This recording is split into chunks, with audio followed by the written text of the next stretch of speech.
दोस्तों नमस्कार, स्वागत है एक बार फिर से देश और दुनिया की तमाम बड़ी खबरों में। यदि आपने अभी तक चैनल को सब्सक्राइब नहीं किया है तो कृपया चैनल को लाल बटन दबाकर सब्सक्राइब करें और घंटी बटन भी दबा दें। ये पहली बड़ी खबर। कांग्रेस पार्टी ने बीजेपी के खिलाफ जारी किया पोस्टर। पवन खेड़ा बोले, इनको वोट देने का मतलब है कि बटन कमल पर दबेगा और वीवीपैट से अडानी निकलेगा। दरअसल छत्तीसगढ़ में विधानसभा चुनाव की तारीखों का ऐलान हो गया है। कांग्रेस और बीजेपी में सीधा मुकाबला है। अब ऐसे में कांग्रेस पार्टी ने भी बीजेपी के खिलाफ पर्चा जारी कर दिया है। ये पर्चा बेहद दिलचस्प है क्योंकि इसमें कांग्रेस पार्टी ने गौतम अडानी के मामले को चुनावी मुद्दा बनाया है। कांग्रेस पार्टी ने कहा कि छत्तीसगढ़ में बीजेपी को वोट देने का मतलब बटन कमल पर दबेगा और वीवीपैट से अडानी निकलेगा। दरअसल कांग्रेस मीडिया विभाग के राष्ट्रीय अध्यक्ष पवन खेड़ा ने रायपुर के प्रदेश कांग्रेस भवन में एक प्रेस कॉन्फ्रेंस की। इस दौरान कांग्रेस पार्टी ने एक पोस्टर जारी किया है। इसमें लिखा गया है कि छत्तीसगढ़ में बीजेपी को वोट देने का मतलब बटन कमल पर दबेगा और वीवीपैट से अडानी निकलेगा। इसके साथ ही पवन खेड़ा ने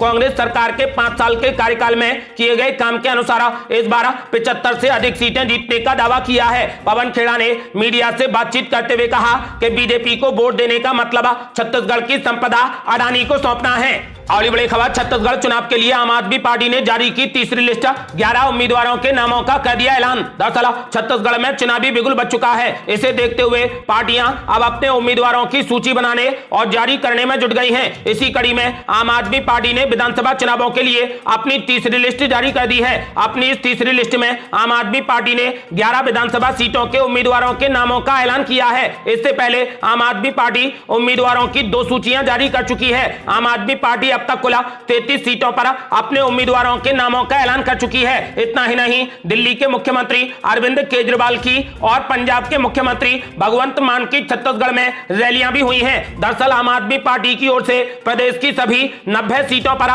चुनाव लड़ने का ऐलान किया गया है, जिसमें से आम आदमी पार्टी अब तक 33 उम्मीदवारों के नामों का ऐलान कर चुकी है।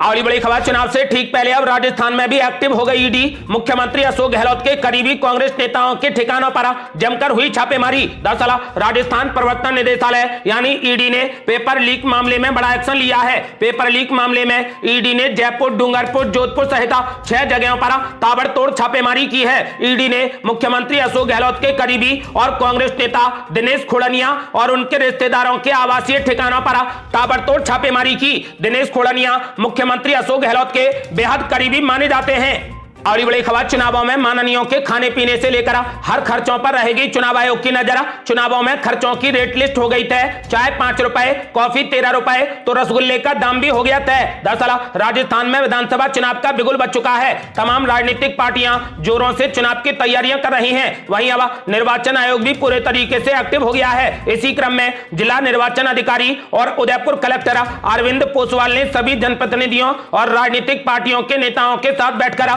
विधानसभा चुनावों में खर्चों की रेट लिस्ट तय कर दी है। इसमें चाय 5 रुपए, कॉफी 13 रुपए तो रसगुल्ले का दाम 210 रुपए प्रति किलो के हिसाब से जोड़ा जाएगा। इसके अलावा भी फल से लेकर खाने तक का पूरा व्यय मेन्यू डिसाइड किया गया है। निर्वाचन आयोग की ओर से खर्चों की लिस्ट पर जो मुहर लगाई गई है वो प्रत्याशियों के खाते में जुड़ेगी। अगली बड़ी खबर, मोदी सरकार के फैसलों पर अब सड़क और संसद से लेकर अदालत में भी घेर रही कांग्रेस पार्टी। भाजपा के लिए खड़ी हो गई नई मुसीबत। दरअसल लोकसभा चुनाव 2024 से पहले कांग्रेस पार्टी मोदी सरकार को घेरने का कोई भी मौका नहीं छोड़ रही। कांग्रेस पार्टी मोदी सरकार के फैसलों को सड़क और संसद से लेकर अब सर्वोच्च अदालत में भी घेर रही है। पार्टी की रणनीति है कि 2024 से पहले इस तरीके की घेराबंदी से भाजपा के लिए राजनीतिक मुसीबत खड़ी कर दी जाए। राहुल गांधी ने ओबीसी जनगणना का मुद्दा पकड़ लिया है, तो वहीं दूसरी ओर पार्टी नेता जयराम रमेश सर्वोच्च अदालत के समक्ष कुछ ऐसे मामले लेकर गए हैं जो राजनीतिक नफा नुकसान तय करने में अपनी अहम भूमिका निभा सकते हैं। बतौर जयराम रमेश ने कहा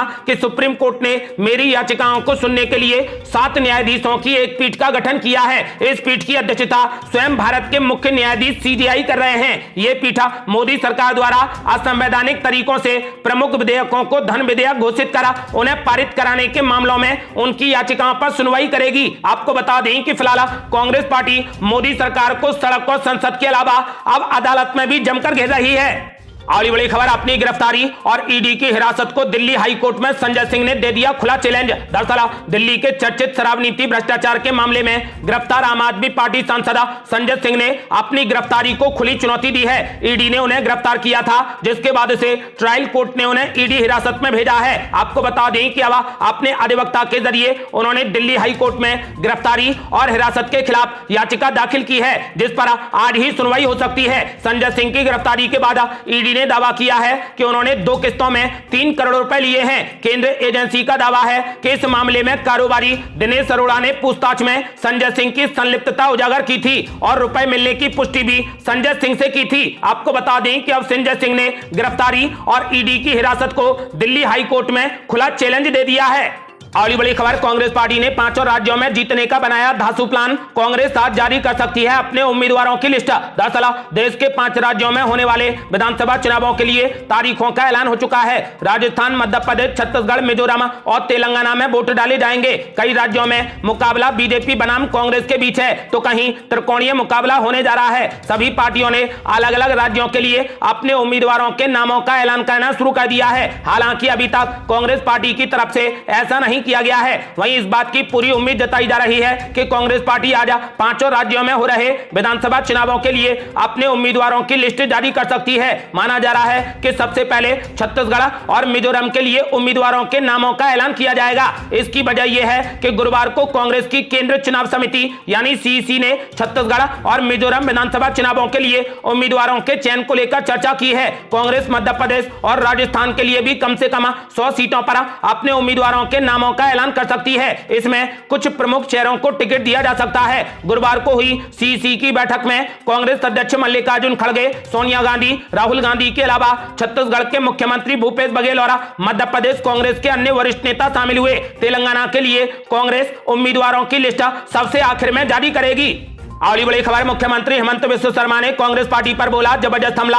बोले, क्या कांग्रेस पार्टी अपनी सरकार पाकिस्तान में बनाना चाहती है? दरअसल इजरायल और हमास के युद्ध को लेकर कांग्रेस ने फलस्तीन का समर्थन करते हुए एक प्रस्ताव पारित किया है। इसको लेकर राजनीति काफी तेज हो गई है। असम के मुख्यमंत्री हेमंत बिस्वा शर्मा ने कांग्रेस पार्टी पर निशाना साधा और उसकी तुलना पाकिस्तान से की है। पत्रकारों से बातचीत करते हुए असम के मुख्यमंत्री ने कहा कि कांग्रेस पार्टी को हमास के आतंकवादी हमलों की निंदा करनी चाहिए थी, उसके बाद फलस्तीन के बारे में बोलना चाहिए था। उन्होंने आगे कहा, लेकिन अपने प्रस्ताव में उन्होंने सिर्फ पाकिस्तान की तरह केवल फलस्तीन के बारे में बात की। कांग्रेस पर कटाक्ष करते हुए मुख्यमंत्री हेमंत बिस्वा शर्मा ने पूछा कि क्या ऐसे बयानों वाली कांग्रेस पार्टी भारत में सरकार बनाना चाहती है या फिर पाकिस्तान में सरकार बनाना चाहती है? और बड़ी खबर, इजराइल से 212 भारतीयों की हुई वतन वापसी। दिल्ली पहुंची ऑपरेशन अजय की पहली फ्लाइट। सभी ने प्रधानमंत्री मोदी का जताया आभार। दरअसल इजराइल में फलस्तीन के चरमपंथी संगठन हमास के हमले के बाद जारी भीषण जंग और चारों तरफ बरसती मौत के साए से निकलकर वहां रह रहे भारतीयों की पहली टोली अब स्वदेश लौट आई है। भारत सरकार की ओर से चलाए गए ऑपरेशन अजय के तहत विशेष चार्टर्ड प्लेन से शुक्रवार सुबह 212 भारतीय नागरिकों को नई दिल्ली लाया गया। यहां पर लैंड करने के बाद इन सभी के चेहरों पर संगीनों के साए से निकलकर वतन वापसी की खुशी साफ झलक रही थी। यहां पर लैंड करने के बाद एक युवती ने कहा कि जिस दिन से इजराइल में हमले हुए उसके तुरंत बाद भारत सरकार सक्रिय हो गई और हम लोगों के संपर्क में रही। उन्होंने कहा कि बहुत अच्छे तरीके से हमारी स्वदेश वापसी हुई है। भारत सरकार ने लगातार संपर्क रखा और हर संभव मदद मिलती रही। आपको बता दें कि सभी ने प्रधानमंत्री मोदी का आभार जताया है। अगली बड़ी खबर, बीजेपी ने कांग्रेस पार्टी पर बोला जबरदस्त हमला। कहा, अब तो राहुल गांधी ने भी मान लिया है कि राजस्थान में इस बार कमल खिलेगा। दरअसल राजस्थान में विधानसभा चुनाव को लेकर 41 विधानसभा सीटों के लिए प्रत्याशियों के नाम की सूची के बाद कई सीटों पर बगावत की बात भी सामने आने लगी थी, मगर अब धीरे धीरे हर जगह पर बगावत के सुर ढीले पड़ गए हैं। इस बीच प्रदेश बीजेपी चीफ सीपी जोशी ने कहा कि पार्टी में संसदीय बोर्ड है और सभी फैसले सबकी राय से लिए जाते हैं। सीपी जोशी ने आगे कहा कि प्रत्याशियों की लिस्ट जारी होने के बाद लोगों को भरोसा है कि इस बार कमल खिलेगा। उन्होंने कहा कि कांग्रेस नेता राहुल गांधी ने भी मान लिया है कि वे राजस्थान में जीतने वाले नहीं हैं। उनके नेता और विधायक भी मान रहे हैं कि घोषणा पत्र में किए गए वादे अधूरे हैं। लोगों ने तय कर लिया है कि बीजेपी जीतेगी। आपको बता दें कि उन्होंने कहा कि अब राहुल गांधी भी मान गए हैं कि इस बार राजस्थान में बीजेपी की ही सरकार बनेगी। अगली बड़ी खबर, मुख्यमंत्री अशोक गहलोत ने कांग्रेस उम्मीदवारों को दे दिया भरोसा, कहा 18 अक्टूबर के बाद आ जाएगी कांग्रेस की पहली लिस्ट। दरअसल राजस्थान में 25 नवंबर को होने वाले विधानसभा चुनाव के लिए बीजेपी ने 41 उम्मीदवारों की पहली सूची जारी कर दी है। दूसरी तरफ मुख्यमंत्री अशोक गहलोत ने संकेत दिया है कि राजस्थान में कांग्रेस उम्मीदवारों की पहली लिस्ट 18 अक्टूबर के बाद आ सकती है। दरअसल मुख्यमंत्री अशोक गहलोत ने दिल्ली में सोनिया गांधी से मुलाकात की थी। इस मीटिंग के बाद पत्रकारों ने मुख्यमंत्री अशोक गहलोत से कांग्रेस की लिस्ट को लेकर सवाल किया। इस सवाल के जवाब में अशोक गहलोत ने कहा कि प्रक्रिया अभी चल रही है, आशा करते हैं कि 18 अक्टूबर के आसपास समाप्त हो जाएगी, यानी 18 अक्टूबर के बाद राजस्थान में भी कांग्रेस की पहली लिस्ट जारी कर दी जाएगी। मुख्यमंत्री अशोक गहलोत राजस्थान में पूरे तरीके से सक्रिय हैं और इस बार परंपरा को बदलने की तैयारी में है। अशोक गहलोत ने साफ कर दिया है कि एक बार फिर राजस्थान की जनता कांग्रेस पार्टी को ही सरकार में लाएगी। अगली बड़ी खबर, भारत में गूंजे इजराइल मुर्दाबाद के नारे, दिल्ली, यूपी और कश्मीर समेत कई राज्यों में जारी किया गया हाई अलर्ट। दरअसल इजराइल और हमास के बीच जारी युद्ध के बीच भारत में भी इससे जुड़ी नारेबाजी होने लगी है। शुक्रवार को जम्मू कश्मीर के बडगाम में इजराइल और अमेरिका विरोधी नारे लगे। ये नारेबाजी जुमे की नमाज के बाद हुई। इस दौरान बड़ी संख्या में लोग जुटे हुए थे। लोगों ने अपने हाथों में तख्तियां भी उठा रखी थी जिन पर इजराइल और अमेरिका के खिलाफ नारे के अलावा धार्मिक नारे भी लिखे हुए थे। इस नारेबाजी के बाद भारत में सतर्कता बढ़ती जा रही है। दिल्ली, उत्तर प्रदेश और कश्मीर समेत कई राज्यों में हाई अलर्ट घोषित कर दिया गया है। अगली बड़ी खबर, बीजेपी की चौथी लिस्ट में आया शिवराज सिंह चौहान का नाम, अब पांचवी में आ सकता है महाराज सिंधिया का नाम। इन 3 सीटों से चुनाव लड़ सकते हैं ज्योतिरादित्य सिंधिया। दरअसल भारतीय जनता पार्टी मध्य प्रदेश में 5वीं लिस्ट जारी करने की तैयारी कर रही है। राज्य के गृह मंत्री नरोत्तम मिश्रा पहले ही लिस्ट के विस्फोटक होने का दावा कर चुके हैं। अब संभावनाएं जताई जा रही हैं कि केंद्रीय मंत्री ज्योतिरादित्य सिंधिया भी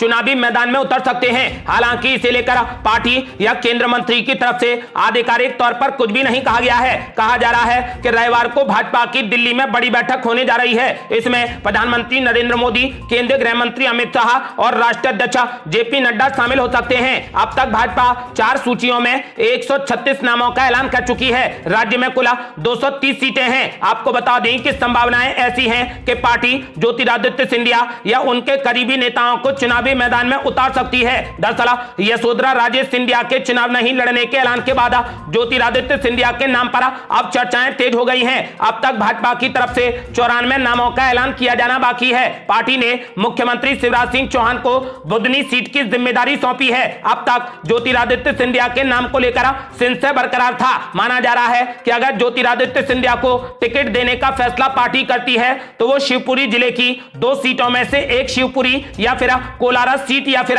गुना जिले की बमोरी सीट से चुनाव लड़ सकते हैं। ऐसा माना जा रहा है कि बीजेपी अपनी 5वीं लिस्ट में ज्योतिरादित्य सिंधिया को भी सीट दे सकती है। अगली बड़ी खबर, इंडिया गठबंधन ने मार्क जुकरबर्ग और सुंदर पिचाई को लिखा खत, कहा नफरत फैलाता है यूट्यूब और फेसबुक, चुनावों में न करें पक्षपात। दरअसल विपक्षी दलों के गठबंधन इंडिया ने व्हाट्सएप और फेसबुक जैसे प्लेटफॉर्मों पर गंभीर आरोप लगाए हैं। इंडिया गठबंधन ने व्हाट्सएप, फेसबुक और यूट्यूब पर सत्तारूढ़ भाजपा के सांप्रदायिक घृणा अभियान में सहायता करने और विपक्षी नेताओं की आवाज दबाने का आरोप लगाया है। मेटा के सीईओ मार्क जुकरबर्ग और गूगल के सीईओ सुंदर पिचाई को कड़े शब्दों में लिखे पत्र में 28 राजनीतिक दलों के समूह ने आरोप लगाया कि सोशल मीडिया प्लेटफॉर्म भारत में सामाजिक वैमनस्य को बढ़ावा देने और सांप्रदायिक नफरत को भड़काने के दोषी हैं। इसीलिए चुनावों में पक्षपात न करने की अपील की गई है। ये थी अब तक की बेहद बड़ी खबरें। रोजाना की ताजा खबरों को जानने और हमसे जुड़ने के लिए चैनल को लाल बटन दबाकर सब्सक्राइब करें और घंटी बटन भी दबा दें। जल्दी मिलते हैं बड़ी अपडेट के साथ। तब तक के लिए जय हिंद, जय भारत।